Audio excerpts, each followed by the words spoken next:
High, আমি দীপশিখা।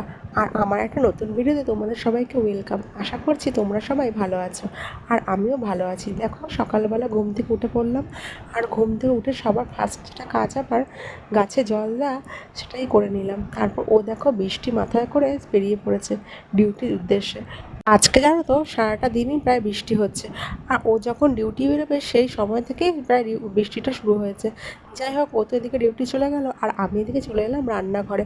আর আজকে বৃষ্টি ওয়েদার দেখে আমার মনটা বলছে খিচুড়ি খাবো। যাই হোক, দেখো খিচুড়ি খাবো বলে ডালটাকে ভেজে নিলাম, আর ডাল সব একসঙ্গে মিশিয়ে নিলাম, আর এদিকে আলু কেটে নিচ্ছি। আর আমি জানো তো আজকে খুব সিম্পলভাবেই খিচুড়িটা বানাবো, মানে বেশি কিছু দেবও না, মানে বেশি কিছু ছিলও না ঘরে দেওয়ার মতন সবজি, যেহেতু খিচুড়ি করার কোনো প্ল্যানই ছিল না আগে থেকে। যাই হোক, দেখো এদিকে আমি আলুটা কেটে নিলাম, আর আলুটা কেটে নেওয়ার পর চাল ডালগুলো ধুয়ে নিয়ে চলে আসলাম। আর জানো তো সকালবেলা ভাত রান্না হয়েই গেছে, খিচুড়িটা শুধু আমার মতনই হবে। আমি সকালে খাবো, আর ও যদি ডিউটি থেকে এসে খায় তো খাবে। যাই হোক, দেখো প্রেশার কুকারে সব কিছু বসিয়ে দিয়ে আমি চলে গেলাম ফ্রেশ হতে। আর এই যে দেখো ফ্রেশ হয়ে চলে এলাম, এসে সিঁদুরটা পরে নিলাম। এদিকে মাকে বলেছি, দেখো কিন্তু সিটি পড়লে বন্ধ করে দিও।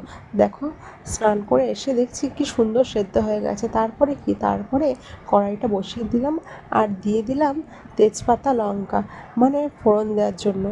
এদিকে ফোড়ন দেওয়া কমপ্লিট, দেখো এরপর ফুটে গেলে নামিয়ে নেবো। আর এই যে দেখো হয়েও গেল, আর আমি থালা রেডি করে নিচ্ছি, মানে খাওয়াবো বলে।